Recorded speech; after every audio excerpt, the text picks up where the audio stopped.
የሐሰት አመለካከት ላይ የተመሰረተ ስርዓት የሚከናወንበት ጊዜ ነው። ይሄ በተለይም ከ6ኛው መቶ ክፍለ ዘመን በኋላ ከእስልምና መስፋፋት በሳውዲ አረቢያ እንግዲህ እስልምና የተጀመረው 622 ዓመተ ምህረት ጀምሮ ነው እና ከዛ በኋላ በምድሪቱ ላይ አጠቃላይ ከመጡ ሃይማኖታዊ ለውጦች መካከል አንዱ ይሄ ትርክት ነው። ማርያም ተነስታለች፣ አርጋለች፣ በአብ ቀኝ ተቀምጣለች የሚል የአጋንንት ትምህርት ማለት ነው። ይሄ አመለካከት ማንኛውም ሰው ባለው መብት ተፈጥሮ መብት ምንም ነገር ማመንና ማሰብ መብቱ ነው። እውነታውን ደግሞ ማወቅ የሚፈልግ ሰው እውነታውን የማወቅ መብትም አለው። ማርያም ተነስታለች አርጋለች የሚለው የተሳሳተ እምነት በካቶሊክ ቤተ እምነት እና በምስራቅ ኦርቶዶክስ በኃይለኛው እንደ ሰደድ እሳት የተቀጣጠለው ከ600 ዓመት በኋላ ነው ማለት ነው። ይሄንን እንድትይዙልኝ ፈልጋለሁ። በከዛ በፊት በነበሩ ዘመናት የአባቶችን ዘመን ስናስተውል በተለይም እንደ ኒቂያ አይነት ጉባኤያት ለምሳሌ የኒቂያው ጉባኤ 318 የቤተክርስቲያን መሪዎች የተሰበሰቡበት የአሪዮስ ክህደት የተወገዘበት ነው። የኤፌሶን ጉባኤ አለ፣ የቁስጥንጥንያ ጉባኤ አለ፣ የኬልቄዶን ጉባኤ አለ። እነዚህን የመሳሰሉ the council of church ተብለው የሚጠሩ ጀነራል ስብሰባዎች ነበሩ። በተለይ እስከ 450 ድረስ የነበሩት ደግሞ ሞር ዩኒቲ የነበራቸው ስብሰባዎች ናቸው።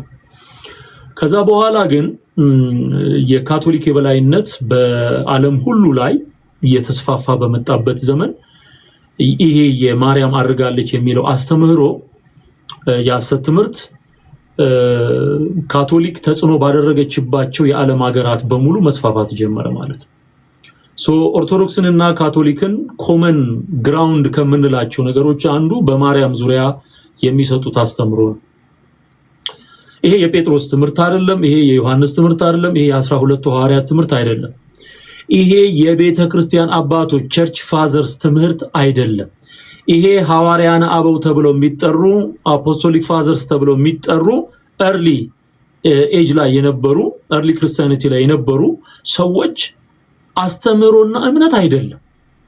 ይሄ በኋላ የመጣ ያጋንንት ትምህርት እንደሆነ አረጋግጥላለሁ።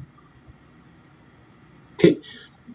ምክንያቱም መጽሐፍ ቅዱስ ላይ የሌለ አስተምሮ፣ የእግዚአብሔር ቃል ላይ የሌለ አስተምሮ በምንም ተአምር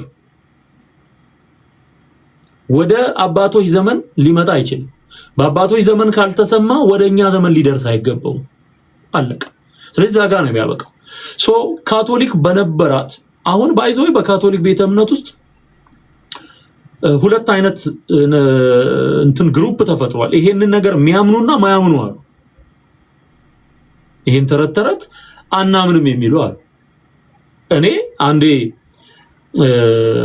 ይሄ ከስተመር ይዤ እየነዳሁኝ ሁለት ባልና ሚስት ይገባሉ፣ ከኋላ ይነጋገራሉ፣ ሰማቸዋለሁ። እና ባልየው አይቀበልም፣ ካቶሊክ ናቸው። ባልየው አይቀበልም፣ ሚስትየው ደግሞ ትቀበላለች፣ ያን ትምህርት ማለት ነው። መነጋገር ጀመሩ እና ያንን አስተምሮ በሚመለከት መጀመሪያ ሚስትየው ናት የጀመረችው አንዳንድ ነገር ማለት ጀመረች። ከዛ ባልየው በጣም ሳቀ። what's wrong with you ትለዋለች። ይሄ ሌጀንድ ነው እንጂ ዝም ብሎ ንግርት ነው እንጂ ወይም ደግሞ አፈታሪክ ነው እንጂ ይሄ ባይብሊካል አይደለም፣ እኔ አላምንም፣ አልቀበልም ብሏት በኃይል ይስቃል። በጣም ተናደደች፣ በቃ በጣም ተናደደች፣ በሸቀች።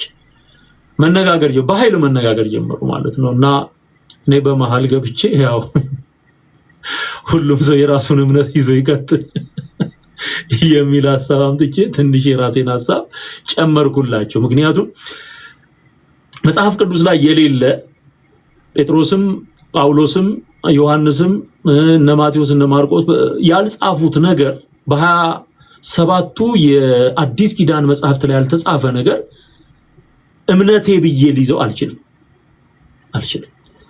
የኔን ስታንድ ነገርኳቸው። እንደ ማስታረቂያ የኔ አቋም በመጽሐፍ ቅዱስ ላይ የተጻፈውን እውነት መከተል ነው እንጂ ከመጽሐፍ ቅዱስ ውጪ ያለ ተረት ተረት የመከተል ግዴታ የለብኝም። እሱ ከተጻፈው ውጪ ያለ መቀበልና ያለ ማመን መብቱ የተጠበቀ ነው። አንቺ ደግሞ ተረት ተረት የማመን መብትሽ የተጠበቀ ነው። ሪያሊቲው ግን አልተጻፈም በሚል ዳውንታውን ምናምን አደረስኳቸው። ወረዱና በኋላ በዚህ ጉዳይ ሰርች ማድረግ ሲጀምር በአጠቃላይ የካቶሊክ ተጽዕኖ በዓለም ሁሉ ላይ በነገራችን ላይ ቁጥር 1 ትልቅ ተቋም የሚባለው ብዙ ህዝብ በአንድ ላይ የያዘ ተቋም የካቶሊክ ነው። የካቶሊክ ቤተክርስቲያን ናት። የተሳሳተውም እምነት ይሁን መጀመሪያ የነበረው ያልተበረዘው እምነት የተስፋፋው በዚህ መንገድ ነው። ከቆስጠንጢኖስ ከሚባለው ኮንስታንቲን ከሚባለው ንጉስ ጀምሮ ካቶሊክ በመላው አውሮፓ፣ በታናሽ ኤሲያ፣ በአሜሪካ፣ በካናዳ፣ በአጠቃላይ በዘመኑ በአውሮፓና በኤዥያ የሚኖሩት ላይ ከዛ በኋላ ደግሞ ይሄ ማህበረሰብ በሚስፋፋበት ዘመን ታሪክ ውስጥ ይሄ በመካከለኛው ዘመን ታሪክ አሁን በቅርብ ባለው ታሪክ ከዛም በፊት በነበሩ ታሪኮች ውስጥ ባላት ፖዚሽን እና ከነገስታት ጋራ የመስራት የመቆጣጠር እድል ስለነበራት የሷ አመለካከትና ተረት አስተምህሮ በመላው ዓለም እንዲስፋፋ ሆኗል ማለት ነው። ፍልሰታ የሚለው ኮንሰፕት ኦርቶዶክስ ኢትዮጵያ ኦርቶዶክስ ብቻ ሳይሆን በነ ካቶሊክም የታወቀ ነው ማለት ነው። ወይም ደግሞ የሚከተሉት ተረት ነው ማለት ነው።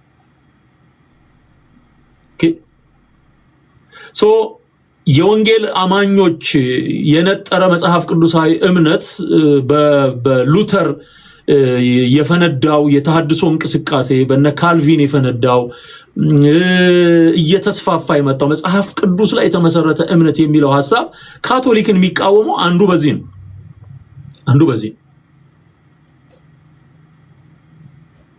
ስለዚህ ይሄንን እንደ መረጃ እንድትይዙት እንደ መጀመሪያ ሐሳብ እንድትይዙት ፈልጌ ነው ምን ያህል የካቶሊክ ተጽዕኖ በዓለም ሁሉ ላይ እንዳለ።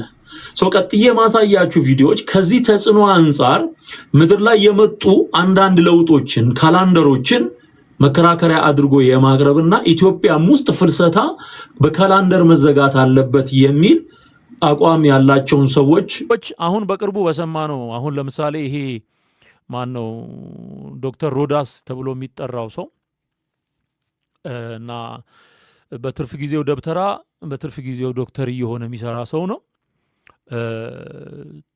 ጥንቆላን በደንብ አድርጎ እንደ ጥበብ አድርጎ የሚገልጽ ሰው ነው። ተረት የሚናገር ሰው ነው።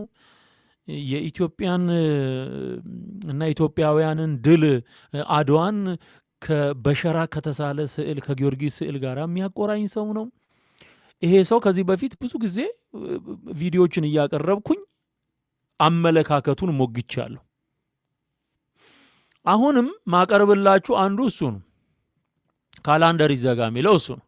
ከዛ ደግሞ የአሜሪካን ደግሞ የአውሮፓውያንን ካላንደር እንድንቀበል ለምንድን ነው የምንገደደው በሚል ደግሞ በእጃዙር ደግሞ የሚናገረው እሱ ነው። ባራስ ሁለት ምላስ። ኦኬ ሁለቱንም ቪዲዮ አሰማችኋለሁ እና እንስማው እስቲ።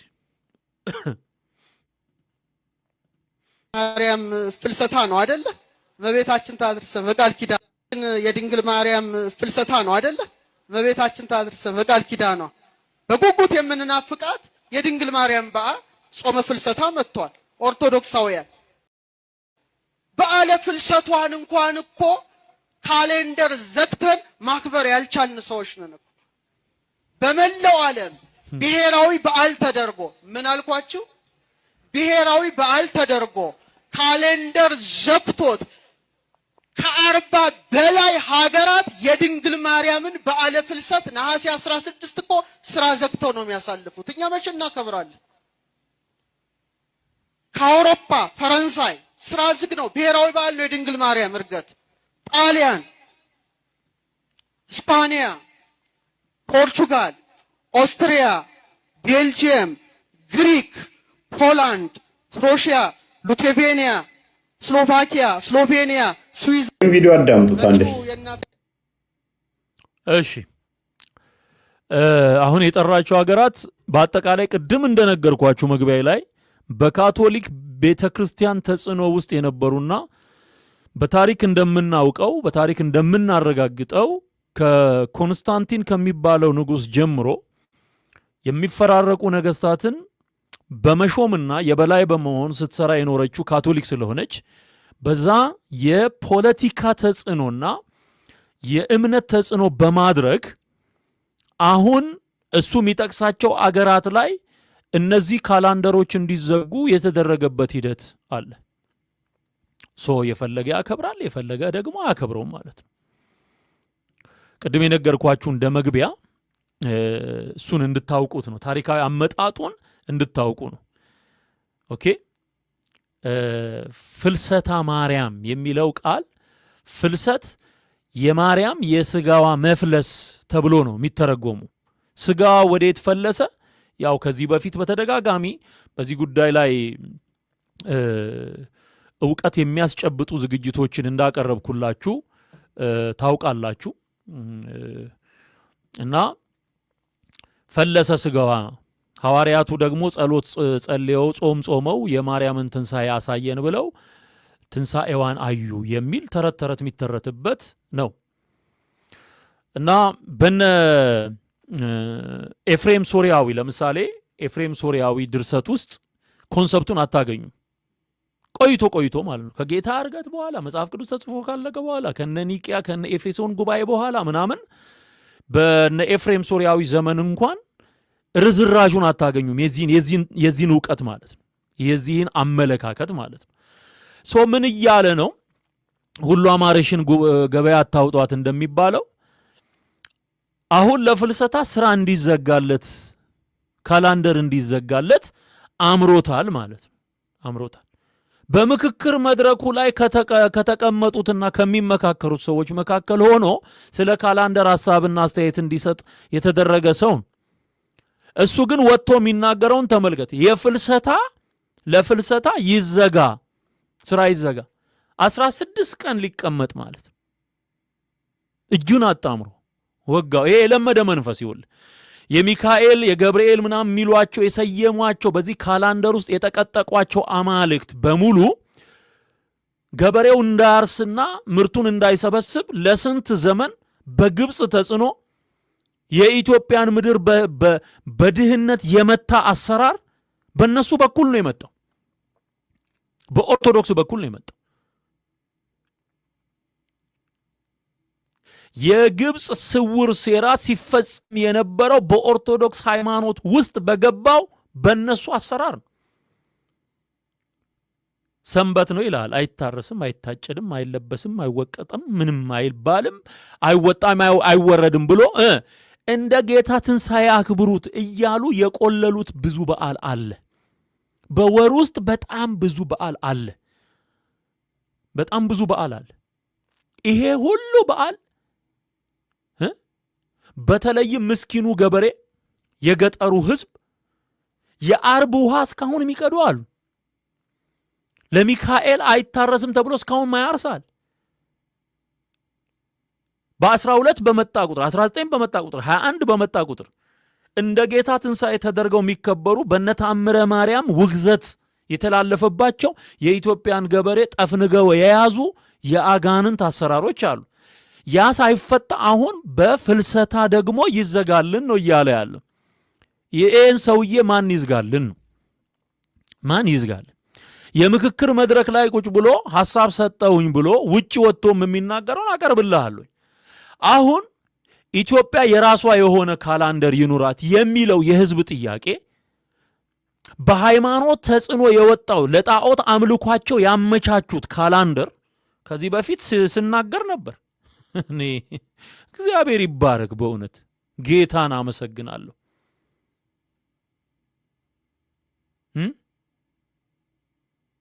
ጌታን አመሰግናለሁ።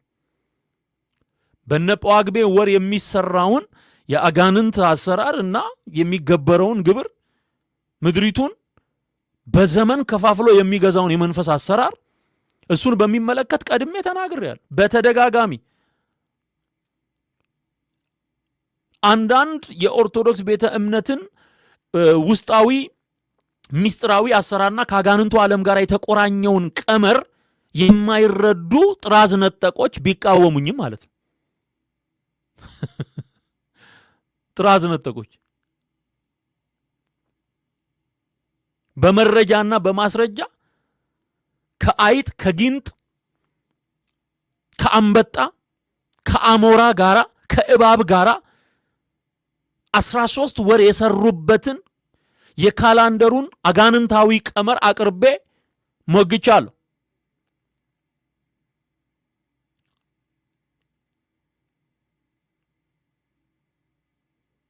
ማርያም ሲጀመር አልተነሳችም፣ ሞተች፣ ተቀበረች፣ አለቀ። በተደጋጋሚ ባቀረብኩት ቪዲዮ ላይ በተለይም በቱርክ ይሄ ታናሽ ኤሲያ በሚባለው ማይነር ኤዥያ ተብሎ በሚጠራው ክልል ውስጥ ከፍተኛ የክርስትና እንቅስቃሴ የነበረው በመጀመሪያው መቶ ክፍለ ዘመን እዛ ነው፣ ቱርክ ውስጥ ነው። 7ቱ አብያተ ክርስቲያናት ባይዘው የሚገኙት ቱርክ ውስጥ ነው። ዮሐንስ ራእይ ምዕራፍ 1 እና ምዕራፍ 2 ላይ ተጻፉት 7ቱ አብያተ ክርስቲያናት የሚገኙት ቱርክ ውስጥ ነው። ከዮሐንስ ጋራ ማርያም ኖረች የተባለችበትን ቤት ጭምር በቪዲዮ አሳይቻለሁ። 2000 ዓመት ማለት እኮ ሩቅ አይደለም። በአርኪኦሎጂስቶች ተጠንቶ የተደረሰበትን ትሩዝ ሼር አድርጌያቸዋለሁ። ማርያም አልተነሳችም፣ አላረገችም። የክርስቲያኖች ትንሣኤ ቀኑን የሚጠብቅ በእግዚአብሔር ጊዜ የተመደበለት በክርስቶስ ኢየሱስ መምጣት የሚከናወን የፊተኛው ትንሣኤ ተብሎ የሚታወቅና የኋለኛው ትንሣኤ ተብሎ የሚታወቅ አለ። በእግዚአብሔር ቃል የተረጋገጠ የዮሐንስ ወንጌል ምዕራፍ 5 ላይ የተቀመጠ፣ የዮሐንስ ራእይ ምዕራፍ 20 ላይ የተቀመጠ፣ የቆሮንቶስ መልእክት አንደኛይቱ ምዕራፍ 16 ላይ 15 ላይ የተቀመጠ፣ ተሰሎንቄን ስታነብም በደንብ የሚገባ በግልጽ የተቀመጠ ለእያንዳንዱ የተመደበ ጊዜ እንዳለው መጽሐፍ ቅዱስ ይናገራል። ማርያም አልተነሳችም፣ አላረገችም፣ በአብ ቀኝ አልተቀመጠችም። የተነሳው ያረገው በአብ ቀኝ የተቀመጠው ኢየሱስ ክርስቶስ ነው፣ የእግዚአብሔር ልጅ ዳግመኛ ተመልሶ ይመጣል። ይሄንን የሚቃወም ፍልሰታ በሚል ስም የሚያምታታ ስፒሪት ነው ኢትዮጵያ ውስጥ ያለው። ይሄ ግን ዓለም አቀፋዊ መሆኑ እውነት አያስብለውም። ሐሰት በየትኛውም ስፍራ ላይ ዕውቅና ይሰጠው። ዓለም በሙሉ ማርያም ተነስታለች ብሎ ቢያምን ማርያም እንዳልተነሳች ለብቻዬ ቆሜ እነግርሃለሁ። ምክንያቱም አውቃለሁ፣ እኔ የገባኝ እውነት አለ። ይሄ ዋናው የአጋንንት ድርሰት ነው። ማርያምን እንደ አምላክና ለአምላክ የሚሰጠው ክብር እንዲሰጣት ያደረገው the main ድራማ ማርያም ተነስታለች የሚለው ነው። ይሄንን ምታን ያለኝ እግዚአብሔር አገልግሎት ከጀመርኩበት በዚህ በአዲሱ ማንነት ዳግመኛ ተወልጄ ክርስቶስን አይቼ ከተለወጥኩባት ቅጽበት ጀምሮ የጠመድኩት ይሄንን ቀጥሎ የታቦት ጉዳይ ይሄንን እግር በእግር እየተከተልኩ እያፈረስኩ ነው፣ እቀጥላለሁኝ። ክብር ምስጋና ለጌታ ለኢየሱስ ክርስቶስ ይሁን። ጴጥሮስ የማያውቀውን ጳውሎስ የማያውቀውን በእነሱ ስም የተሰራውን ድራማ አፈርሰዋለሁ። ጥቅስ ሲያጡ ምን እንደሚጠቅሱ ታውቃለህ? በውዷ ላይ ተደግፋ ከበረሃ የምትወጣ ይቺ የምታስፈራ ማናት የሚለውን መኃልየ ዘሰሎሞን ላይ ሄድና ጥቅስ የለማ ፍልሰታ የሚል ጉዳይ የለም መጽሐፍ ቅዱስ ላይ የለም። ከየት ያምጣ? ከዛ በውዷ ላይ ተደግፋ ከበረሃ የምትወጣ ይቺ ማናት የምትወጣ የሚለውን በቅንፍ የምታርግ ወጋው። የቅንፍ መንፈስ ያጣመመ እየቀነፈ እየቆለመመ ያስቀመጠ ኢትዮጵያን ሕዝብ የለማ ምንም መጽሐፍ ቅዱስ ላይ የለም። እንዲህ አይነት ነገር የአልዓዛር ከሞት መነሳት በዮሐንስ ወንጌል ምዕራፍ 11 ላይ ተጽፎ ማርያም ከሞት ከተነሳች እንዴት ነው የአልዓዛር ተጽፎ የማርያም የሚቀረው? አልዓዛር ከሞተ በኋላ ክርስቶስ በአራተኛው ቀን መጥቶ ቀሰቀሰው ተጽፏል። ደግሞ አልዓዛር ኖሮ እንደሞተ ነው ኦርቶዶክስ ራሷ የምታምነው። ምክንያቱም የሕይወት ትንሣኤ የፊተኛው ትንሣኤ የሚከናወንበት ጊዜ ስላለ፣ በክርስቶስ ያመኑ የሚነሱበት ጊዜ ስላለ የሞቱ ድጋሚ የተነሱ ድጋሚ ሞተዋል። በኢትዮጵያ ኦርቶዶክስ ስርዓት መሰረት አልዓዛር ተመልሶ የሞተበት ቀን ይታወቃል። እንቆጥረን ደርሰንበታል ብለው አልዓዛር የሞተበት ቀን ይላሉ። ተመልሶ ከትንሣኤው በኋላ ሞተ ብለው ነው የሚያምኑት። ምክንያቱም ሞትን ድል አድርጎ የተነሳው የእግዚአብሔር ልጅ ኢየሱስ ክርስቶስ ብቻ ነው። አሁን እሱ በኩር ነው፣ በሰማይ ያለ በኩር ነው። ከሙታን ትንሣኤ በኩር ነው ይላል መጽሐፍ። በኩር ከዛ በኋላ እንደ በኩራት ደግሞ ምንነሳው ጊዜው ሲደርስ ነው። ያ እስከሚደርስ ድረስ እከሊት ተነስታ አረገች የሚል ጫጫታና ጫወታ አያስፈልግም። እዚህ ሐሰት ላይ ሰው ተመስርቶ ስራ ይዘጋልን ይላል። የድንግል ማርያም ፍልሰታ ነው አይደለ? እመቤታችን ታድርሰ በቃል ኪዳኗ በጉጉት የምንናፍቃት የድንግል ማርያም በዓል ጾመ ፍልሰታ መጥቷል። ኦርቶዶክሳውያን በዓለ ፍልሰቷን እንኳን እኮ ካሌንደር ዘግተን ማክበር ያልቻልን ሰዎች ነን እኮ። ካሌንደር ዘግተን ማክበር አልቻልንም። እንግዲህ ማነሳሳት ነው ይሄ። ያው ሆበል ካላንደር ይዘጋ ቆይ የትኛው ስራ ኖሮ ነው? አንተ እኮ እኔ እኮ የሚገርመኝ ቄስ እኮ ይኸው እያየን እኮ ነው ስራ ፈቶ የግብረ ሰዶም ውስጥ የተነከረ ቄስ ካህን መኖክሴ ምናምን የምትለው ሞልቶ እግሩን አጣጥፎ የሚቀመጥ ሌሊት ማህሌት ቆማለሁ ይላል። ከዛ ውጪ ሲያውደለድል ነው የሚለው። የትኛው ስራ ነው የሚዘጋል ለአንተ ተብሎ? ስራ አለው ለመሆኑ? ስራ የሌለው መኖክሴ ቆቡን ቀዶ ይሰፋል እንደሚባለው መተረቻ ነው። እግሩን ዘርግቶ ነው የሚውለው። ካልሆነ ሲያውደለድል ነው የሚውለው። ሲያሳምጽ አንድን ሰው ልታሳምኑ በጠራራ ፀሐይ ስለምትዞሩ ወዮላችሁ አለ ጌታ ኢየሱስ ፈሪሳውያንና ሰዱቃውያን። እሱንም ባገኛችሁት ጊዜ ባሳመናችሁት ጊዜ ከእናንተ የባሰ 7 እጥፍ የገሃነም ልጅ ስለምታደርጉት ወዮላችሁ አለ። የማሳመጽ ስራ፣ አንዱ በአንዱ ላይ እንዲነሳ የማድረግ ስራ፣ የድግምት ያስማት ስራ ሲሰራ ነው የሚኖረው። ምን ስራ አለው መኖክሴና ቄስ? ሌላ ስራ ካለው እስቲ ንገረኝ እስቲ አለው?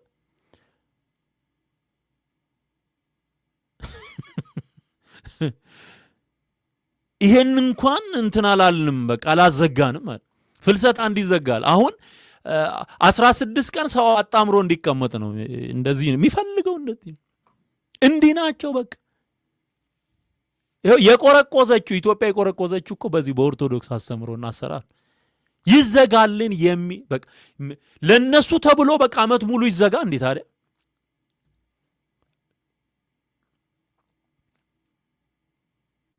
በቃል ኪዳኗ ታድርሰን። የትኛው ቃል ኪዳን? እግዚአብሔር አብ በክርስቶስ ኢየሱስ በኩል ከሰጠን አዲሱ ኪዳን ውጪ በዚህ ዘመን ሌላ ቃል ኪዳን የሚባል የለም። አፈረስኩት በጌታ በኢየሱስ ስም። ይህንን ነው እኮ ጳውሎስ የሰውንም ሐሳብ በእግዚአብሔርም እውቀት ላይ የሚነሳውን ከፍ ያለውን ነገር ሁሉ እናፈርሳለን፣ ለክርስቶስ ለመታዘዝ አይምሮን ሁሉ እንማርካለን፣ መታዘዛችሁን በተፈጸመች ጊዜ አለመታዘዝን ሁሉ ልንበቀል ተዘጋጅተናል የሚለው ይሄንን ነው። በተረት ላይ የተመሰረተ እምነት እና ስርዓት ይገነባና ከዛ ቀጥሎ ስራ ይዘጋልን ይላል።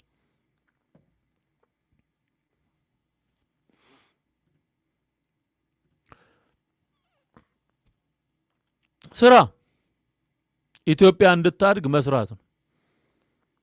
ይሄ ስፍር ቁጥር የሌለው በዓላቶቻችሁ እንኳን ስራ አስፈትቷል። ስንቱን ትራፊክ ይዘጋል፣ መውጣት መግባት አይቻል። ስንት አይነት ችግር አለ። ኢኮኖሚ የሚያቆረቁዝ ምስኪኗ በእነዚህ ጣዖታት ስም ከወር እስከ ወር በተሰየሙ ጣዖታት ስም ኢኮኖሚዋን አራግፋ መቀነቷን ፈታ ጽዋ በማውጣት ድግስ በመደገስ ተበድሮም ቢሆን እንዴት ለሚካኤል እየተባለ እንዴት ለገብርኤል እንዴት ለማርያም እየተባለ እንዴት ለአርሴማ እየተባለ ኪሱና ጓዳው ሲራቆት የሚኖረው ማለቂያ በሌለው በእናንተ የበዓል ቁጥር ነው። አሁን እዚህ ላይ ሌላ ሊጨመር ማለት የሚያምረው እሱ የሚያምረው እሱ አሁን የጣዖት አምልኮ መሰረት በማድረግ የውጫውያን አቆጣጠር እንደነ ጃንዋሪ፣ ፌብሩዋሪ፣ ማርች፣ አፕሪል ምናምን የሚባሉት የወር ስያሜዎችና መንዴይ፣ ሰንዴይ፣ መንዴይ፣ ቲውስዴይ፣ ዌንስዴይ እየተባሉ የሚጠሩት ቀናት ሁሉ አለባቸው ነገር ያው እዚህ ኢንተርኔት ላይ ያለ የሚታወቅ የድሮ ነገስታት ከራሳቸው የአማልክት ስያሜ ጋር ቀናትን የመሰየም ልምድ ነበራቸው። በዛ መሰረት የሰየሙት አለ ነው እና እሱን ደግሞ የሚናገርበትን ቪዲዮ አሳይሃለሁ። ከዛ በኋላ መጠይቀው ጥያቄ አለ። ለዚህ ግን መልሱ ለእናንተ ተብሎ ፍልሰታ አይዘግም። ኢትዮጵያ የበለጠ የወደ ስራ ባህል የምትሸጋገርበት ሂደት ነው እንጂ መኖር ያለበት ወጣቱ ወደ ስራ፣ ወደ ግብርና፣ ወደ ዘመናዊ ግብርና ፕሮዳክቲቭ ወደ ሆነ ዘመን መሸጋገሪያ ጊዜ ላይ ነው እንጂ ያለ ነው እግር አጣምሮ ለመቀመጥና ፍልሰታን የኢትዮጵያ ሌላ ሰንሰለት ለማድረግ አምሮትህን ግደለው፣ በቃ ግታው።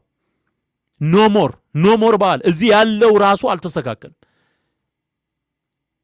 ያለው ራሱ ኢትዮጵያን ጠፍንጎ ከላይ እስከታች የያዘው የእናንተ አሰራር ራሱ መፍረስ አለበት፣ ሙሉ በሙሉ መፍረስ አለበት። በቃ ኢትዮጵያ ከእንደዚህ አይነት ቋጠሮ ውስጥ መፈታት መፈልቀቅና መውጣት አለባት። በቃ የሁሉ አገር መሆን አለባት። የሆነ ሃይማኖት ተጽዕኖ የፈጠረውን ካሪኩለም አይደለም የምትከተለው። ሁሉም ሰው የሚስማማበት ነገር መኖር አለበት። ተናግር ያለው ግድ ነው፣ ሊሆን ግድ ነው። ምክንያቱም እናንተም በየበዓላቶቻችሁ በሰየማችሁት ቀንና ባቋቋማችሁት ካላንደር ውስጥ የተጠቀጠቁት አማልክት እኮ ስፍር ቁጥር የላቸውም። የእነሱ መንፈስ አይደለም እንደ ኢትዮጵያ ሕዝብ ላይ ሰፍሮ የኖረው። ዘክር እያልሽ በጠላ በአረቄ በሚደፋ አረቄ በሚደፋ ጠላ የመጠጥ ቁርባን የእህል ቁርባን የሚቀርብላቸው አማልክት ልደታ፣ ባታ፣ ፍልሰታ እየተባሉ የሚጠሩ አንዷን ማርያም 30 ሺህ አድርገ የኢየሱስን እናት ማርያምን ሳይሆን በዛ ስም የሚሰራ ብዙ መናፍስትን በማምለክ የተጠመደ ካላንደር አይደል እንዴ ያለ? አሁን የውጫዋን ካላንደር ለመተቸት እንትን ይላል ማለት ነው። እንደሱም ተብሎ ከታሰበ በጣም በጣም ቀለል ያለ ስያሜ ማውጣት ይቻላል። ቀለል ያለ ስያሜ የቀኑ ቁጥር በቀኑ ቁጥር መጠራት ይችላል። የእናንተን የበዓልና የጣዖታት ካላንደር እናንተው ራሳችሁ መጠቀም ትችላላችሁ። ከዚህ በፊት ደጋግሜ ተናግሬያለሁ። ከዚህ ቁልፍ ውስጥ ኢትዮጵያ መውጣት አለባት፣ ህዝቡ መውጣት አለበት። አንተባበርም፣ ከጥንቆላ ጋር አንተባበርም። ትዝ የሚላችሁ ከሆነ በጣም ሰፋፊ መረጃዎችን ነው በዚህ ጉዳይ ላይ ያቀረብኩት እና የሚያምረው ምንድነው ማዘጋት ፍልሰታ መጥቷል። ኦርቶዶክሳውያን በዓለ ፍልሰቷን እንኳን እኮ ካሌንደር ዘግተን ማክበር ያልቻልን ሰዎች ነን። በመላው ዓለም ብሔራዊ በዓል ተደርጎ ምን አልኳችሁ? ብሔራዊ በዓል ተደርጎ ካሌንደር ዘግቶት ከ40 በላይ ሀገራት የድንግል ማርያምን በዓለ ፍልሰት ነሐሴ 16 እኮ ስራ ዘግተው ነው የሚያሳልፉት። እኛ መቼ እናከብራለን? 40 አይደለም 40 ሺህ አገር ኖሮ 40 ሺህ ቢያከብር እኛ የማክበር ግዴታ የለም። ኢትዮጵያ የማክበር ግዴታ የለባትም። ያው እንደተለመደው ለምትመሩት አጨብጭቦና አሜን ብሎ ቃልዮት ያሰማልን ብሎ ለሚሄደው ህዝብ ይህንን እንትን ንግርት ይህን ስርዓት መጫን ትችላል። እሱም እየገባው እየወጣ ነው። ሌላው ህዝብ ግን የእናንተን ያሰት ትርክት የመከተል ግዴታ የለበትም። ግዴታ የለበትም። ዓለም አቀፋዊ ለማስመሰል ዓለም አቀፋዊም ቢሆን ያው ሐሰት ነው። ያው ሐሰት እኮ ዓለም አቀፋዊ ሐሰቶች መካከል አንዱ ማርያም ተነስታለች የሚለው እንደነገርኳችሁ የካቶሊክ ቤተክርስቲያን ባመጣችሁ ተጽዕኖ ምክንያት እንደዚህ አውሮፓ ምናምን ያሉት ሀገራት ይሄ ስፓኒሽ ቋንቋ ላቲን ቋንቋ የሚናገሩ ሀገራት ላይ ባላት ተጽዕኖ በቃ ይሄ ሆኗል። እኛ ግን ግዴታ የለብንም። አሁን ተመልከት፣ ቀጥሎ ማቀርብልህ ምንድነው? አሁን የውጭውን ደግሞ ሲተች እንመለከታለን። ጣዖት ነው እያለ ማለት አይደለም። ማክሰኞ ማለት ቲውስዴ ማለት አይደለም። ለምን? ሰንዴ ማለት የፀሐይ ዕለት ነው፣ ለፀሐይ ክብር የተሰየመ ነው። መንዴ ማለት ሙንዴ፣ ሴሌል፣ ሉና፣ ማኒ ለሚባሉ ለጨረቃ ማልክት የተሰጠ ዕለት ነው። ቲውስዴ የአንግሎ ሳክሶን ጣዖት ነው። ዘ ጎድ ኦፍ ሄቨን ኤንድ ዎር፣ የሰማይና የጦር አምላክ ተብሎ 100 ጋር እጀ ቆራጣ ጣዖት ነው። ወደን የአንግሎ ሳክሶን ጣዖት ነው፣ የድል አምላክ ነው። ተርስዴ ቶር ማለት የኖርዌይ ነው። ዘ ጎድ ኦፍ ተንደር፣ የመብረቅ አምላክ ነው። ፍራይዴ ማለት አርብ ማለት አይደለም። ፍሪጋ ዘ ጎደስ ኦፍ ቢዩቲ ኤንድ ሜሬጅ፣ የፍቅርና የጋብቻ አምላክ ናት ተብላ የተመለከች ናት። ሳተርን ዴ የሮማ የግብርና አምላክ ነው። እንዴት አድርገን እንቀየው? ወይስ አባቶቻችን እኮ አድዋ ላይ ያን ሁሉ ደም ያፈሰሱት እኮ ይህንን ላለመቀየር ይመስለኛል አይደል እንዴ? ያ ሁሉ ሺህ ህዝብ የረገፈው እንጂ እኮ ያን እጅ ቢሰጡ ኖሮ አሁንም እንቆጥራት ነበር በደንብ አድርገን። ይህን አማልክት ስም ጃንዋሪ ጥር አይደለም። ጃኑስ ዘ ጎድ ኦፍ ጌትስ ኤንድ ዶርስ ነው፣ የበርና የመዝጊያ አምላክ ነው። ፌብሩዋሪ የካቲት ማለት አይደለም። የካቲት ጥር የካቲት ማለት እኮ መካተቻ ወር አይደል እንዴ? መካተቻ ወር ነው። ፌብሩም ግን መንጻት ነው። ማርች ዘ ጎድ ኦፍ ዎር የጦር አምላክ ነው፣ ማርስ ነው። መጋቢት ማለት ግን ፀሐይ ምድር ወገብ ላይ ሆና የምትመጋገብበት ነው፣ እኩል 12 ነው። ሚያዝ አሁን እንግዲህ ውጪ ያለው ይሄ የአውሮፓውያን ወይም ደግሞ የምዕራባውያን የዘመን ቀመር የሚባለው ካለንደር የሚባለውን ያንን ከጣዖታት ጋር የተገናኘ ነው፣ ስለዚህ ልንጠቀመው አይገባም። ያው እንግዲህ ምናልባት ስብሰባው ላይ የተነሱ ሐሳቦች ሊኖሩ ይችላሉ ብዬ ገምታለሁ። ጣዖት ነው እያለ እጀ ቆራጣ ጣዖታት፣ የፀሐይ የጨረቃ ምናምን እያለ ነው የሚጠራው። ኦኬ፣ ጥያቄ አለኝ። ኢትዮጵያ ውስጥ ባለው ካላንደር መሰረት እናንተው በቀረጻችሁት እግሩ የተቆረጠ አይኑ የጠፋ እጁ የተቆረጠ አማልክት የሰየማችሁበት ቀን የለም? የግድ እንትን መሆን አለበት የውጪ ጣዖት ለመባል? 7 ዓመት ቆሞ እግሩ ተቆረጠ ብለ 24 እያልክ እየሰየምክ የምታከብረው ምንን ነው? ምንን? በዚሁ ካላንደር መሰረት ቀምራችሁ እንዲመቻችሁ አድርጋችሁ የሰራችሁት ስርዓት የአቦዬን አይንም አሞራ መጠጠው ብለ አይኑ የጠፋ ሰው ምታመልክበት 5 ብለ ምታመልከው እሱን አይደል? እሱን ይዘ ለራስ መቀመጥ ትችላል። ከዚህ ነፃ የሆነ ካላንደር የማቋቋም መብት ግን አላት ኢትዮጵያ። ህዝብ ተሰብስቦ መወሰን ይችላል። እዛ ጋር ለፍልሰታም ይደረግልን ይዘጋልን እያለ ይጮሃል። እዚህ ጋር የውጫው የአውሮፓውያንን የዘመን ቀመር ይተቻል። በጎን ደግሞ ይዘጋልኝ ይላል። ከውጭ የመጡና አገር በቀል የሆኑ ጣዖታት በልተውቴል እንዴ? እንዳለ ከወር እስከ ወር ከቀን እስከ ቀን ተበልቶ የለ እንዴ? የኢትዮጵያ ካላንደር ምን ቀረው? ተግጦ ያለቀ በቆሎ ተበልቶ የለ እንዴ? የኢትዮጵያ ካላንደር ምን ቀረው? ተግጦ ያለቀ በቆሎ በለው። በእያንዳንዱ ቀን መናፍስት አሉ። የሙታን ሳቢ መንፈስ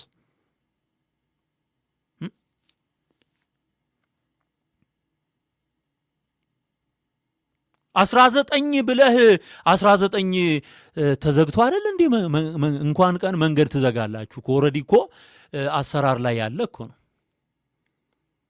ገብርኤል ማያውቀው ገብርኤል ነገሰ ትላለህ ወጥተህ። ገብርኤል የት እንደነገሰ አይታወቅ። ማን እንዳነገሰው አይታወቅ። የነገሰበት ሀገር ስም ካወቃችሁ ንገሩን። በእነዚህ መላእክት በቅዱሳን መላእክት ስም የሚሰሩ እንኳን አይደለም በመላእክት ስም በኢየሱስ ስም እንኳን የሐሰት ትንቢትና መንፈስ ይሰራል። መጽሐፍ ቅዱስ ይነግረናል። በነ ሚካኤል በነ ገብርኤል ስም የሰየማችሁት ቀን መናፍስት የሚከብሩበት፣ ርኩሳን መናፍስት የሚመለኩበት ቀን ነው። አለቅ። የፀሐይ የጨረቃ አምላክ ምናምን አሉ። እነሱን የሚያመልኩ በታሪክ እንደነበሩ መጽሐፍ ቅዱስ ይሄ ከየትም ያመጣው እንትን አይደለም። ይሄ ኢንተርኔት ላይ ያገኘ የቃረመውን ነው የሚናገረው። አድዋ የዘመቱት ለካላንደር ብለው ነው ኢትዮጵያውያን። ሴንድ ዶርስ ነው የበርና የመዝጊያ አምላክ እንጂ እኮ ያኔ እጅ ቢሰጡ እንዴት አድርገን እንቀየው? ወይስ አባቶቻችን እኮ አድዋ ላይ ያን ሁሉ ደም ያፈሰሱት እኮ ይሄንን ላለመቀየር ይመስለኛል አይደል? አይደለም፣ ለካላንደር አይደለም። የኢትዮጵያ ሕዝብ የተዋጋው ለካላንደር አይደለም። 13 ወር ብለህ ለጥንቆላ የሚመች ስራ የተሰራው በሙሉ ደብተራና ጠንቋይ ተሰብስቦ የሰራው አለቀ። እኔ አልስማማም፣ መብቴ ነው፣ አልስማማም። ከኔ እንደኔ የማይስማሙ ብዙ ሰዎች አሉ። የማይስማሙ በዚህ ጉዳይ ላይ የማይስማሙ 13 ወር አድርጎ ጳጉሜ ብሎ የጥንቆላ የሟርት የድግምት የአስማቱን ስራ መስከረም ከመግባቱ አስቀድሞ ደም እያፈሰሰ ኪዳን የሚያድስበት የጳጉሜ ወር ብሎ የሰየመው ከዓመት እስከ ዓመት ድረስ 365 ቀን ብዙ አማልክትን ደርድሮ ሸንሽኖ የኢትዮጵያን ቁጥር የኢትዮጵያን ዓመት በአየሩ ላይ ለሚሰሩ መናፍስ ሸንሽኖ የሰጠ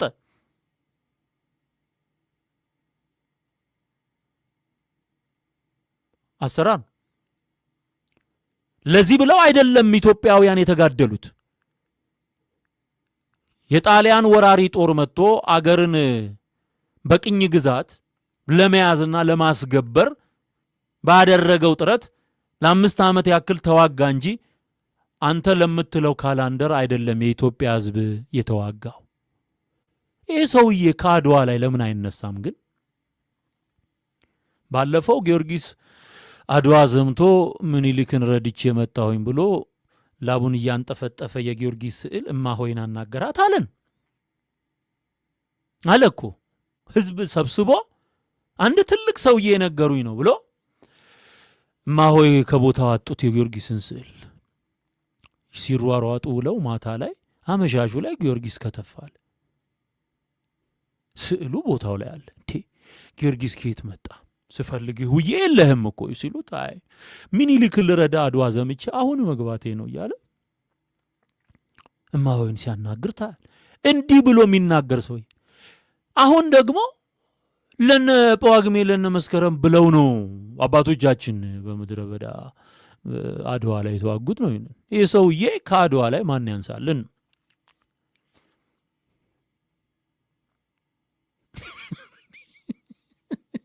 እኔ እኮ የምሬን እኮ ነው በእውነት ከአድዋ ላይ ይህን ሰው ማን ያንሳ?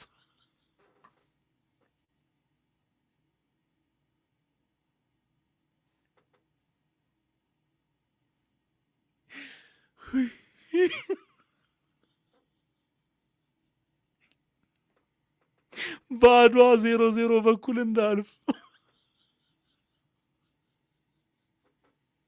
ይህ ሰውዬ በአድዋ 00 ፒያሳ ላይ የተገነባው የአድዋ ሙዚየም አካባቢ እንዳልፍ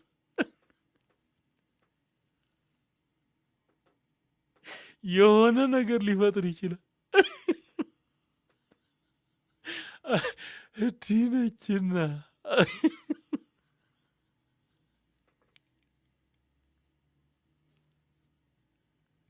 በቃ ሮዳስ ከምንለው አድዋ ብንለው እያለ ራሱ በቃ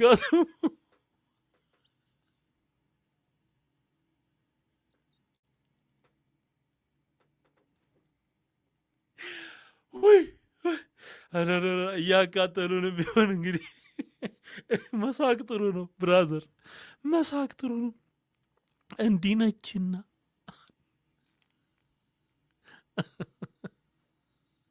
ስሙን አድዋ ብያለሁ ራሱ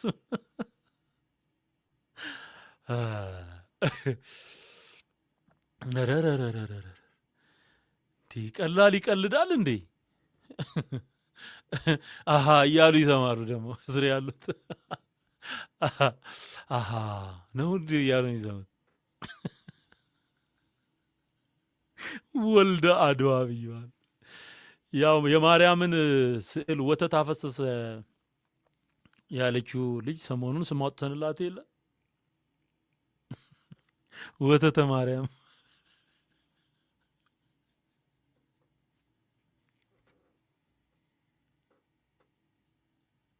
ወተተ ማርያም እንዳልናት ሃሌሉያ፣ ክብር ለኢየሱስ ይሁን። አቤት አቤት አቤት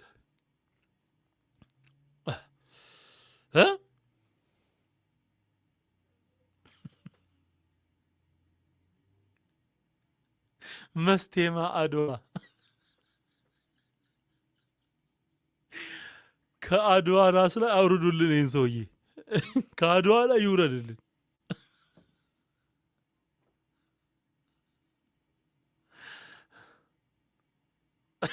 ከአድዋ ላይ አውርዱልን። አልቻልንም እኛ እዴ ለፍልሰታ ስትል እኮ ፍልሰታ የምትባል እኮ የለችም።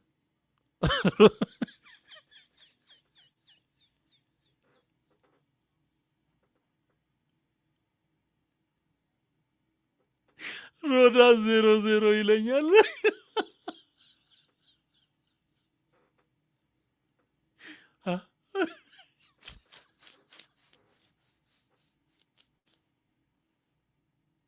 አረ ወደ ሮዳስ አድዋ 00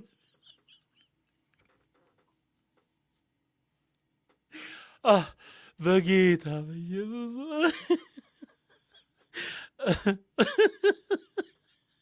ሮዳስ 00 አላለኝም።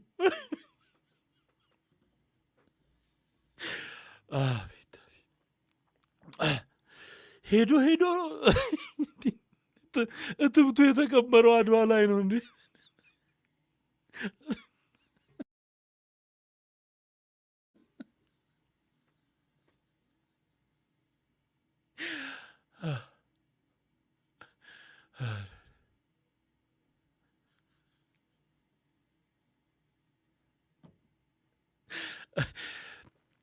እንግዲህ እዚህ ጋር የነ ዜውስ የነ ማርስ ሳንሙን በሙሉ አማልክት ናቸው የሚመለኩ ነበረ የሚለውን ነገር ሲናገር እኮ አሁን ማሰብ ያለበት ለፍልሰታ ጥብቅና ቆሞ ይዘጋልኝ እያለ እኮ ፍልሰታ ይኸውልህ one of the goddess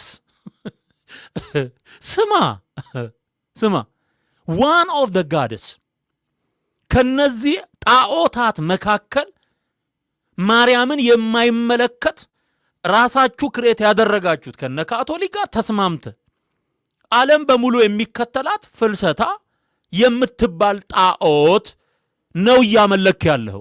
ለሱ ይሰየምልኝ እያልክ እኮ ነው እንዴ? ያበደ የለም ከዚህ በኋላ ለእናንተ አሁን ፍልሰታንም ደግሞ እንትን የሚል ገና የተበተብከውን በሙሉ በወንጌል እውነት እየበጣጠስ ነው ገና መዶሻ አድርጎ አስነስቶናል። ክብር ለእግዚአብሔር ይሁን። ይሄ የተቆለለ የክደት ተራራ በእግዚአብሔር ቃል መዶሻነት እየተደረመሰ ይወድቃል፣ ይደለደላል፣ ይጠፋል። ወንጌል ብቻ ኢትዮጵያ ምድር ላይ ይሰፍናል። ምን አለ በለኝ። የእናንተ ተረት ተረት መቀበሩ አይቀርም። ወንጌል ያሸንፋል። ኢየሱስ ለዘላለም ጌታ ነው። ጌታን ለመሸፈን የተሰራ አጋንንታዊ አሻጥር ሁሉ ይፈርሳል። እዚህ ጋር የምትመለከተው በሙሉ ስለዚህ የሚያትት ነው። አዲስ ነገር አምጥቶ አይደለም የሚነግር። ከዚህ በፊት ፀሐይ በዚህ ቀን ትቀላለች ምን ትላለች ብሎ ከኢንተርኔት የቃረመውን ትንቢት አስመስሎ በማቅረብ ሲያጭበረብር በግልጽ ይዤው ከናሳ ዌብሳይት ላይ የቃረመውን ገና እነሱ እስከ 50 ዓመት በላይ ፀሐይ በየትኛው ቀን ግርዶሽ እንደሚያጋጥማት የጨረቃን የፀሐይን ዑደት ቆጥረው እነዚህ ናሳ አሁን ይሄ ስነ ህዋ ምርምር ይሄ አሜሪካው እንትን የናሳ ድርጅት ያስቀመጠውን ቃርሞ ያመጣውን እሱን አጋለጥ ነው። ልክ ራሱ እንዳገኘው አድርጎ ሲምቧች ህዝቡ ላይ ማለት ሲምቧች የሰውን ሐሳብ በእግዚአብሔር ዕውቀት ላይ የሚነሳውን ነገር እናፈርሳለን። አሁን እዚህም ጋር የምታየው በሙሉ በቃ ይኸው ሰንደይ መንደይ ቲውስዴይ የሚሉትን ቀናት ከነ ታሪካቸው ኤንሸንት ሩቱን ሚኒንጉን ኦልድ እንግሊሽ ኦሪጂኑን በሙሉ ያስቀምጠዋል ማለት ነው።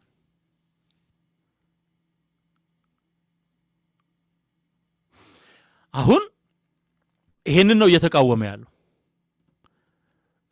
መንዝ ላይ ስትመጣ በወራት ደረጃ ጃንዋሪ፣ ፌብሩዋሪ፣ ማርች፣ ኤፕሪል፣ ሜይ፣ ጁን፣ ጁላይ፣ ኦገስት፣ ሴፕቴምበር፣ ኦክቶበር፣ ኖቬምበር እና ዲሴምበር ላይ ያሉትን በነገራችን ላይ እነዚህ ኦክቶበር፣ ኖቬምበር፣ ዲሴምበር እነዚህ በሙሉ ቁጥር ናቸው። ሴፕቴምበር 7ኛ ወር ማለት ነው። ኦክቶበር 8ኛ ወር ማለት ነው። ኖቬምበር 9ኛ ወር፣ ዲሴምበር 10ኛ ወር ማለት ነው ትርጉሙ። ኦኬ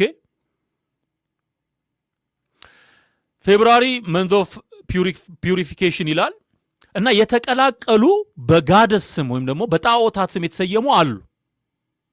ውጫውያን ራሳቸው የሚያውቁት፣ አውሮፓውያን ራሳቸው የሚያውቁት በተለይ ከግሪክና ይሄ ግሪኮ ሮማ ወርልድ የሚባለው ዓለም ላይ አሁን ላለው አይደንቲቲ ዓለም ላይ ለምናየው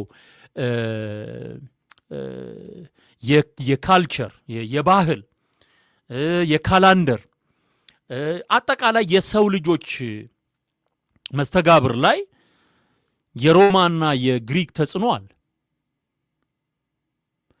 የሮማውያን አማልክት ነበሩ፣ የግሪካውያን አማልክት ነበሩ። በዛ መሰረት በተጽዕኖ የተሰየሙ አሉ። አሁን የኢትዮጵያ ካላንደር ወደ አውሮፓውያን ካላንደር ወይም ደግሞ ዓለም አቀፍ በሆነ መንገድ እንጠቀም፣ ልክ ሌሎች ሀገሮች እንደሚያደርጉት እንጠቀም የሚል ሐሳብ ያላቸው አሉ። መብታቸው በነገራችን ላይ የፈለግከውን አምጥተህ ስትለጥፍ አንተ መብት ከሆነ ሌላውም ህዝብ ደግሞ የራሱ መብት አለው። የራሱ በቃ ይሄን የሰዎችን መብት ማክበር አስፈላጊ ነው። የመጀመሪያ ጉዳይ እሱ። ይሄ ካልሆነ ግን ከዚህም በፊት ተናግሬያለሁኝ እኔ ወራቱን በትክክለኛ ሰላማዊ በሆኑ አጫጭር ስሞች ከሰላም ጋራ፣ ከፍቅር ጋራ፣ ከአንድነት ጋራ፣ ከህብረት ጋራ፣ ከአገር መበልጸግ ጋራ፣ ከአገር መስፋፋት ጋራ፣ ከአገር መባረክ ጋራ የተገናኙ ሁሉንም ሰው አንድ ሊያደርጉ የሚችሉ የወራት ስያሜዎችን 13 መቀየር ይቻላል። የግድ ጃንዋሪ ብለህ መጥራት አይጠበቅብን። ለምሳሌ እዚህ ጋር እንደምትመለከቱት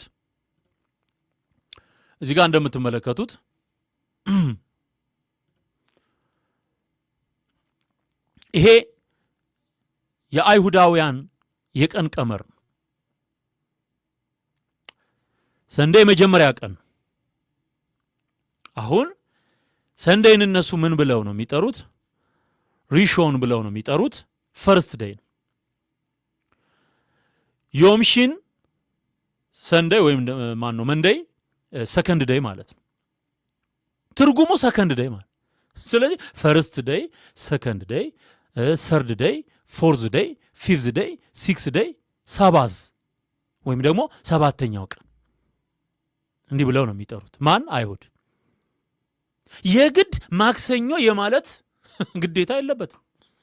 አንደኛው ቀን፣ ሁለተኛው ቀን፣ ሶስተኛው ቀን እንግዲህ መጽሐፍ ቅዱሳዊ እንኳን የሆነውን እንከተል ብንል የሮም ካቶሊክና የግሪክ አማልክት ተጽዕኖ ያለባቸውን ስሞች መጠቀም አንፈልግም እንኳን ካልን ልንከተለው የሚገባ እንደው እንደ መጽሐፍ ቅዱስ እንኳን እንየው ካልን የዕብራውያንን የዘመን ቀመር ነው። መጽሐፍ ቅዱሳዊ ነው።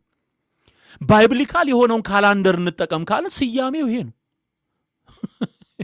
አንደኛ ቀን፣ ሁለተኛ ቀን፣ ሶስተኛ ቀን እያልክ መቁጠር ነው። አንደኛ ቀን ስትል ከእሁድ ነው የምትጀምረው፣ ምክንያቱም እግዚአብሔር ስራ የጀመረበት ቀን በዚህ በዕብራውያን ቀመር መሰረት።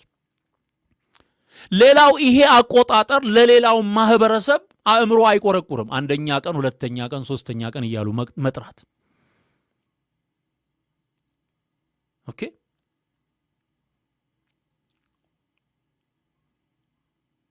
ፈርስት ዴይ ሲሉ ሰንዴይ ማለታቸው እንደሆነ ይታወቃል። ሰከንድ ዴይ ሲሉ መንዴይ ማለታቸው እንደሆነ ይታወቃል። ወይም ሰኞ ማለታቸው እንደሆነ ይታወቃል። ስለዚህ ይሄን መከተል ይቻላል። this is one of the solution። በዕብራይስጥኛ ይሰየም አይደለም እያልኩ ያለሁት። ትርጉሙን ስትመለከት አንደኛ ቀን፣ ሁለተኛ ቀን፣ ሶስተኛ ቀን በትርጉሙ ላይ የተመሰረተ የቀን ስያሜ መጠቀም ይቻላል። ይሄ ምን ያደርጋል ካልከኝ፣ አሁን ጴንጤም አለ ይሄንን ማይቀበል። ይሄ ምን ያደርጋል ካልከኝ፣ ኪዳን ተገብቶ በአማልክት ስም የተሰራው የዘመን ቀመር ውስጥ አፈትልከህ እንድትወጣ ያደርግሃል። ደም ፈሶ ኪዳን ተሰርቶ ለነዚህ አማልክት የተሰየሙ ቀናት አይጠፈንጉህም። ትፈታለህ ማለት ነው። ትፈታለህ በቃ። ስለዚህ 1 2 3 4 5 6 7 ምንም ኮድ የሚያስፈልገው ነገር እንኳን አይደለም። በመጽሐፍ ቅዱሱ መሰረት እንኳን ከሄድን ዮም ሪሾን፣ ዮም ሺን። አሁን ይሄ ሽሊሽ የሚለው ቃል ምናልባት አክሰንቱን ልሳሳት እችላለሁኝ፣ እኔ የዕብራይስጥ ቋንቋ ተናጋሪ ስላልሆንኩኝ። ሰለስት እንደማለት ነው። ሰልስት ሶስተኛ ቀን፣ ያው የቋንቋዎቹ ተወራራሽ ስለሆኑ ማለት ነው። ሴሜቲክ ነው የሚሉት ተወራራሽ ስለሆኑ ማለት ነው። የግዕዙ ቃል ከይሄ ቋንቋ ከዕብራይስጡ ጋር ከአረብኛው ጋር ተወራራሽ ነው።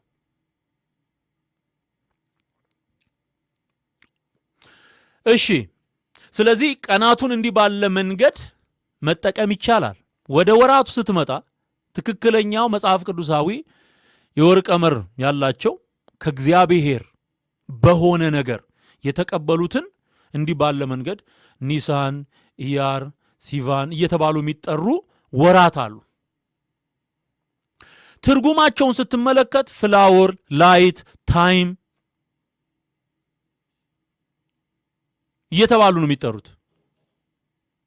እንደውም አንዱ ወር እግዚአብሔር ተቃውሞታል።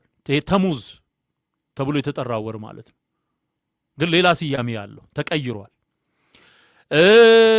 ፋዘር፣ ሃርቨስት፣ ቢግኒንግ ወይም ደግሞ ኦፕኒንግ። አሁን ይሄ 7ኛው ላይ ያለውን ስትመለከቱ ከእንደገና ደግሞ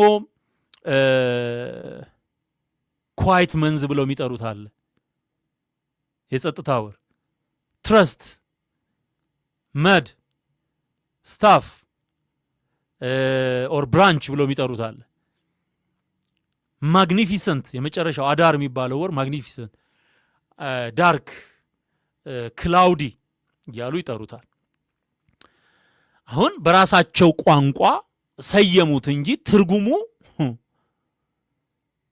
አሁን ወደ ኢትዮጵያ ኮንቴክስት ይሄንን አምጥተ ለመሰየም ቀላል። ፍቅር ማለት ትችላለህ፣ ሰላም ብለህ መሰየም ትችላለህ፣ አንድነት ብለህ መሰየም ትችላለህ፣ ህብረት ብለህ መሰየም ትችላለህ።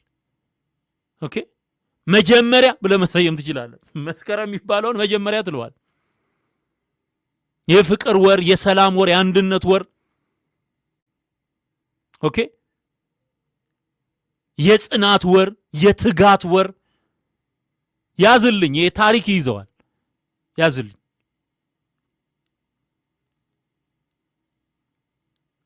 በጣም መልካም የሆኑ ስያሜዎችን ሰይሞ መጠቀም ይቻላል።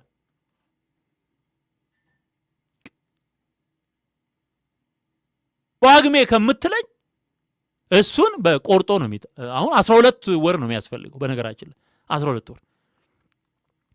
ቀመሩ ግን ስሙን ከሆነ የጠሉት ስሙ ይቀየራል። ቀመሩ ግን ዓለም በሚስማማበት መቀጠል ይቻላል።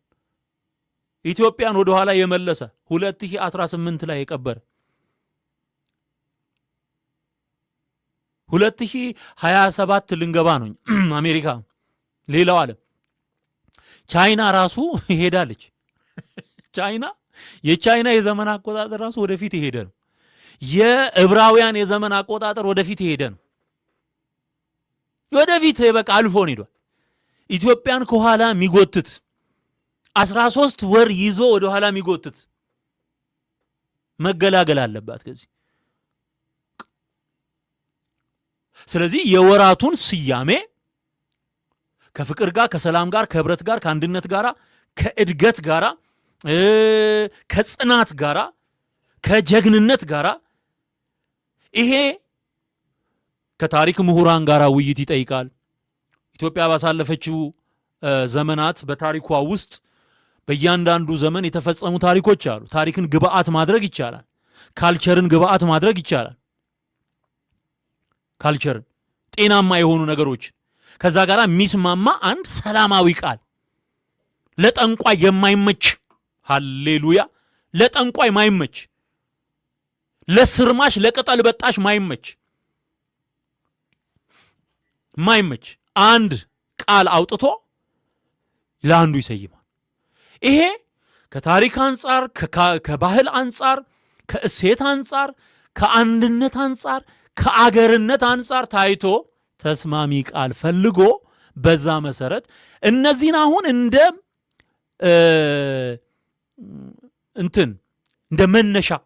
መነሻ ሐሳብ ነው እኔ እያቀረብኩ ያለሁት እንደ መነሻ ሐሳብ። ኦኬ። ይሄ ግን ለዘመናት ኢትዮጵያ የታሰረችበትን የጥንቆላ ሰንሰለት ይፈታል። ይሄንን እንዳትረሳ ወንድሜ፣ ይሄን እንዳትረሳ።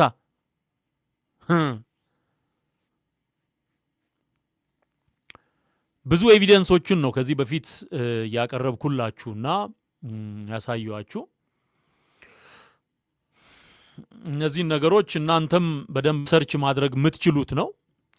በተለይም ይሄ ክበብ ሰርተው ያስቀመጡት በእባብ በጊንጥ በምን እንትን ያሉትን እሱን ከዚህ በፊት በተደጋጋሚ አሳይቻችኋለሁ።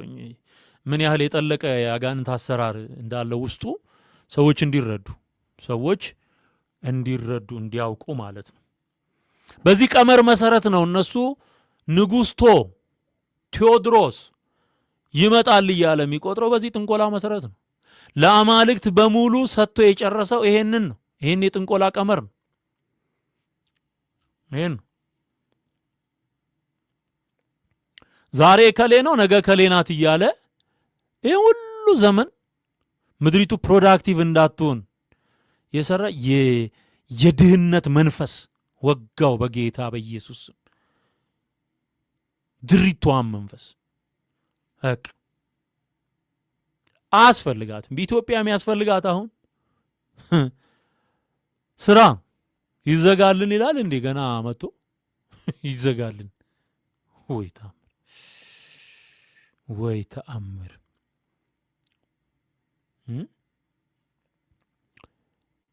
የት አለ? ቆይ ይሄንንማ አምጥቼ ማሳየት አለብኝ። በተለይ ይሄ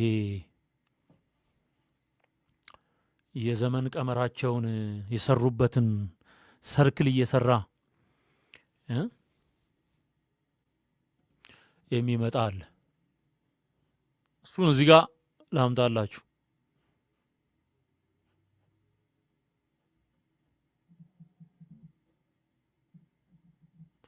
ኦኬ፣ በጣም ጥሩ። ይሄን ሙሉ ላርገው እንዴ?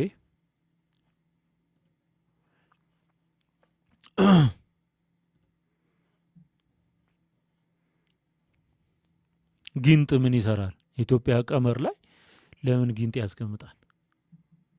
ወጋው፣ የጊንጥ መንፈስ ወጋው በጌታ በኢየሱስ።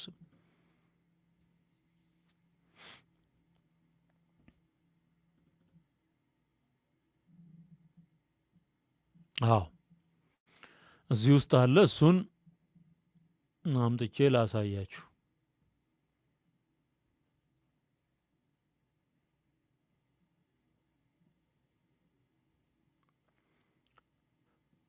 የካላንደር ዋናው ዓላማው ዘመንን ማወቅና ቀንን መቁጠር ነው። በቃ ቀንን መቁጠር ነው። ሌላ ምንም የተለየ አጀንዳ የለም። ወደ ጥንቆላ የሚያስኬድ ምንም የተለየ እንትን የለም። ኦኬ ይህንን እዚህ ጋር ተመልከት። አሁን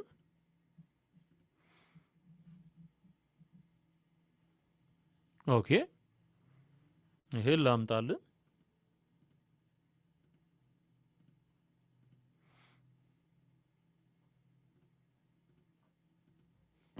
እሺ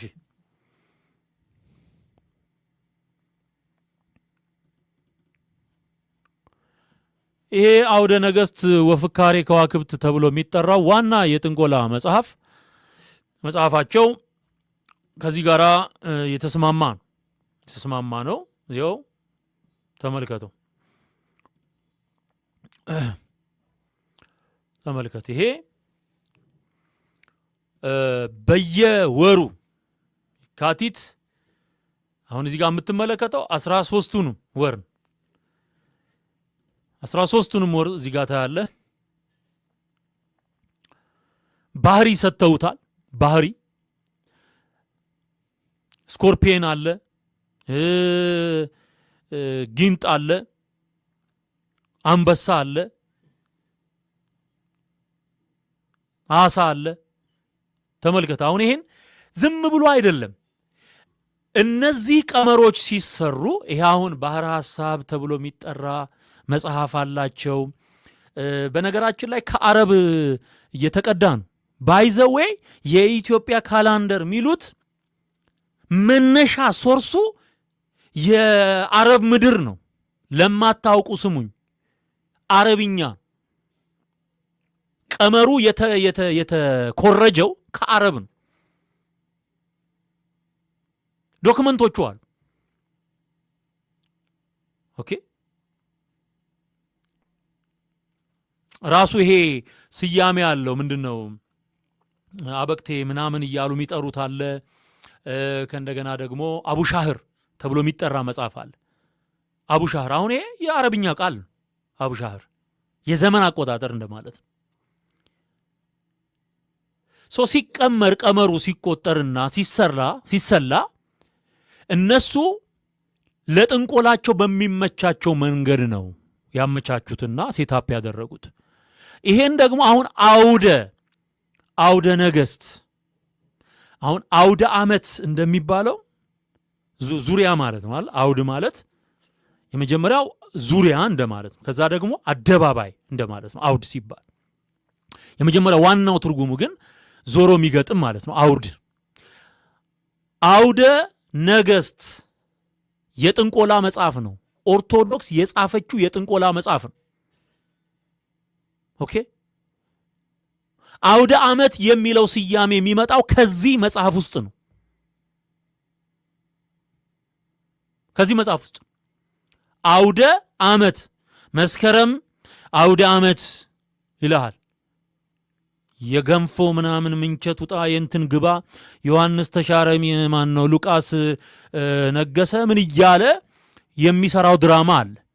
ይሄ በሙሉ ጥንቆላ ነው፣ አስማትም።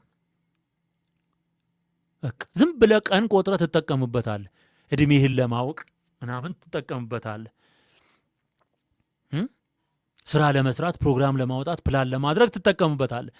ጊንጥና ፍየል ምናምን አቁመህ ባህሪ ብለህ ሰይመህ በአውደ ነገሥት መሰረት የጠመጠምከውን ጥንቆላ ግን የመከተል ግዴታ የለብንም። እሱ ጸድቶ ሌላ ንጹህ ቅድም እንዳልኩት የመጀመሪያው ወር ላይ ስትመጣ በቃ የሰላም ወር ልትለው ትችላል። የመጀመሪያው ወር ልትለው ትችላል።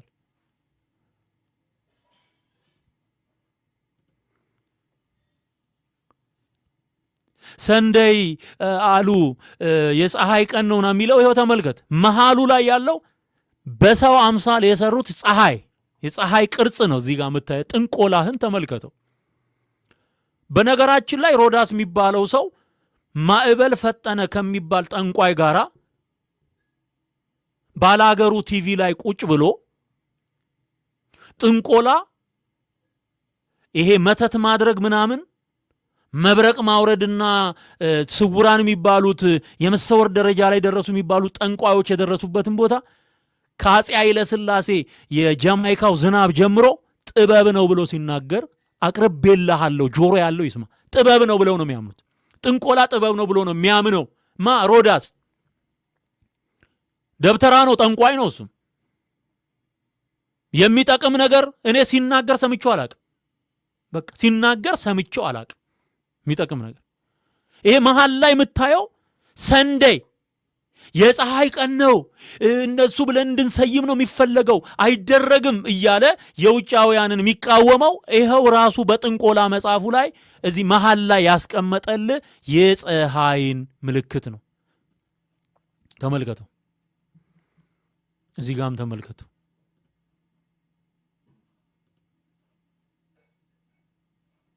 በኢትዮጵያ ምድር ያልተመለከ ነገር የለም። ጥንታዊ ታሪኳን ስንመለከት እነ ፀሐይ፣ እነ ጨረቃ፣ እነ ዛፍ ተመልከዋል። ኢትዮጵያ ውስጥ ዘንዶ ተመልከዋል። ኢትዮጵያ ውስጥ ርዝራዡ አሁን ታየዋል። አሁን በኦርቶዶክስ ውስጥ እኮ የዘንዶ አማኞች እንደነበሩ የሚያሳየው አንዱ በዘንዶ ዳገት የሚወጣ ጻድቅ ሰው አለ ብሎ ስዕል ስሎ ያሳያል። አቡነ አረጋዊ በዘንዶ ወጣ ይላል። የዘንዶ አማልክት እንደነበር እና አንበሳ እነ ነብር ይመለኩበት የነበረ ምድር ነው።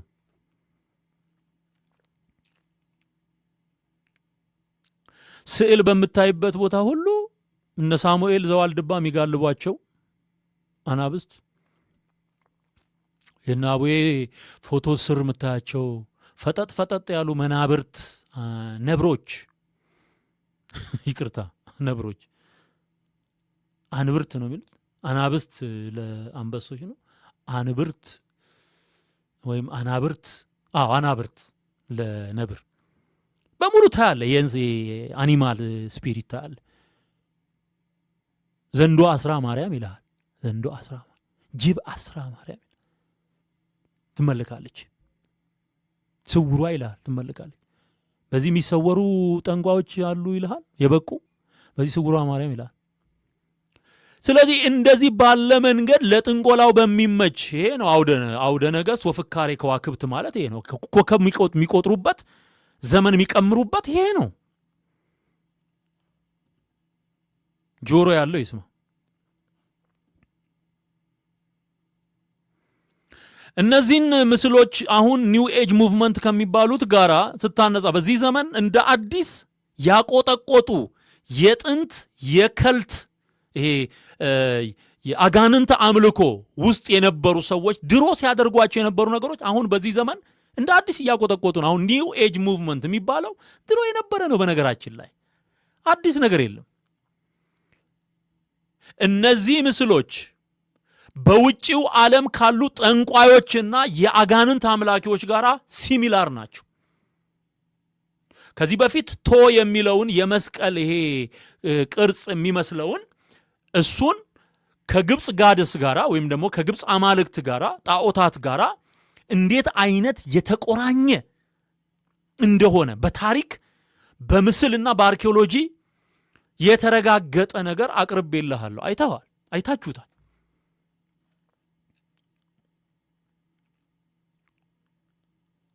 ኢቶሪካ የሚለው ዘፈን ላይ የተጠቀመው ቅርጽ ማለት ነው። ይሄው ሰውዬ ኢቶሪካ በ888 በሚል ቀን ተለቀቀ የሚለውን ንግርትና ራሱ ሮዳስ ደግሞ 888 የሚል መጽሐፍ አሳትሞ ያሰራጨበትን መረጃ አቅርቤያለሁ። አይታችኋል፣ ሰምታችኋል። እንደዚህ አይነት ቀመሮችን የሚሰሩት በዚህ መሰረት ነው። በዚህ የአውደ ነገስትና የፍካሬ ከዋክብት መሰረት ነው የሚሰሩት። ምድሬ ላይ ጊንጥ ምንም አይሰራም። ወጋው የጊንጥ መንፈስ በጌታ በኢየሱስ።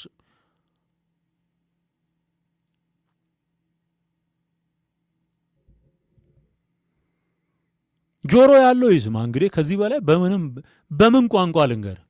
ጠንቋዮች ናቸው። ሂ ኢዝ በቃ በደንብ ዊች ክራፍት ውስጥ ያለ ሰው እንደሆነ ፊቱን ስታይ ታውቀዋል።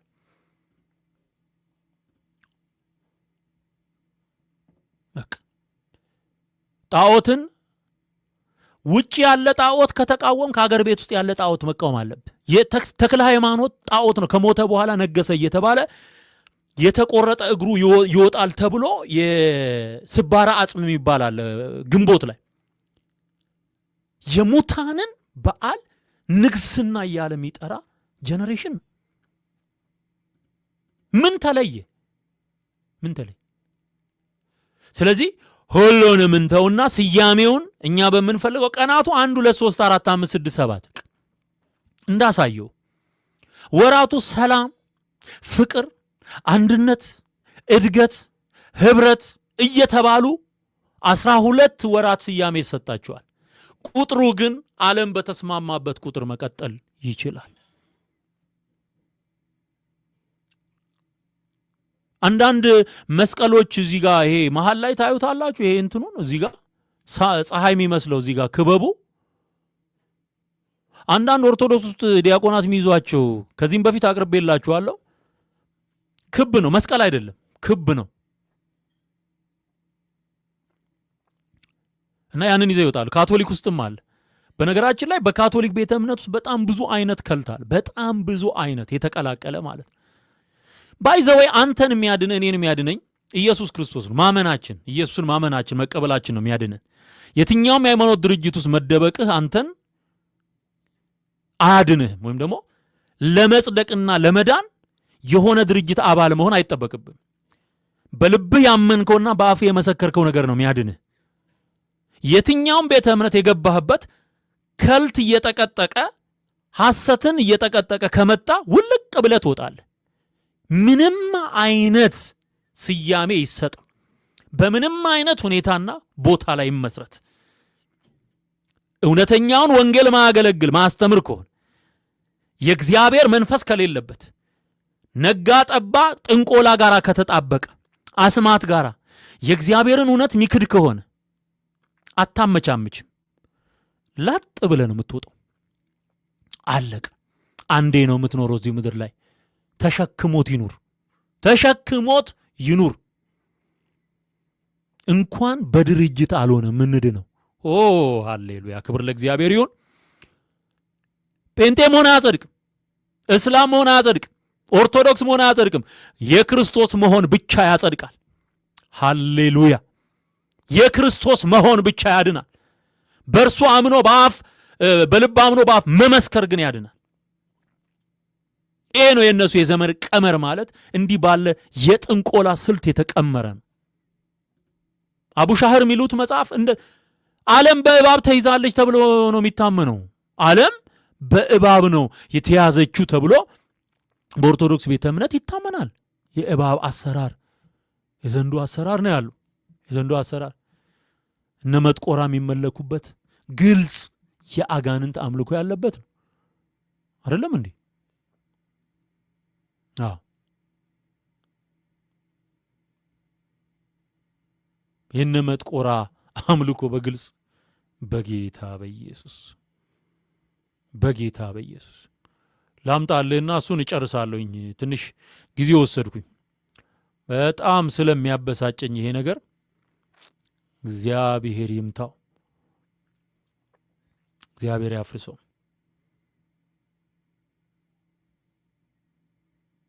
ለዛ ነው ትኩረት ሰጥቼ የምናገረው። ለዛ ነው። አሁን ተመልከት ማመጣልህን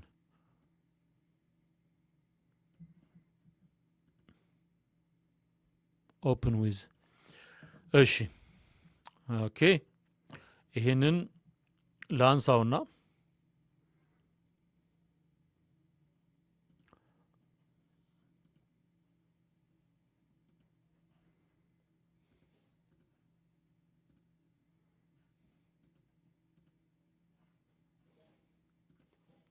ተመልከት አሁን በእነ ጊዮርጊስ ስም ከተሰሩት አደገኛ የጥንቆላ ስራዎች መካከል አንዱ በዚህ መጽሐፍ ውስጥ የተጻፈው ቱላዳን እየተባለ የሚጠራ የጥንቆላ መጽሐፍ አለ። ከአውደ ነገስት ቀጥሎ አደገኛ የጥንቆላ መጽሐፍ እና አየረ ጴጥሮስ የሚባሉ አሉ። በእባብ ፍሬሙ እባብ ነው። ተመልከቱ እስቲ ቲክቶክ ላይ ያላችሁ ስለማይታያችሁ ወደዚህ መምጣት ትችላላችሁ። ፌስቡክ ላይ መምጣት ትችላላችሁ።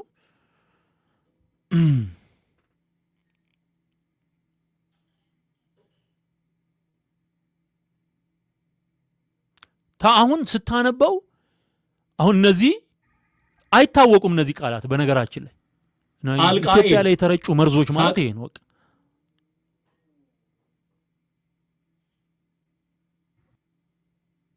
የአጋንንት መጽሐፍ ነው።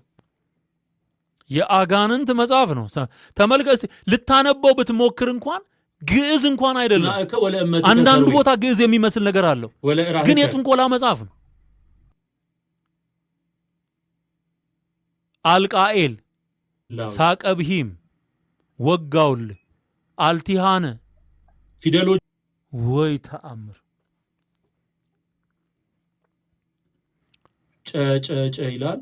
ይሄ ጥንቆላ መጽሐፍ ነው። ሰላም ለኩርናእከ ወለእመትከ ሰርዌ ወለእራህከ ዓለም በሁለት ዘንዶች የተያዘች ናት ብለው ነው። በአቢጥ በትረ አድህኖ ህላዌ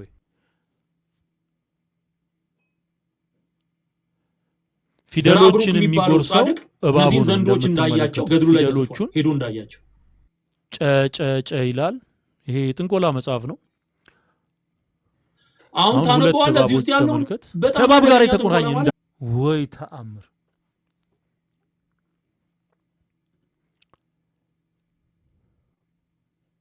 ሰላም ለኩርናእከ ወለእመትከ ሰርዌ ወለእራህከ በአቢጥ በትረ አድህኖ ህላዌ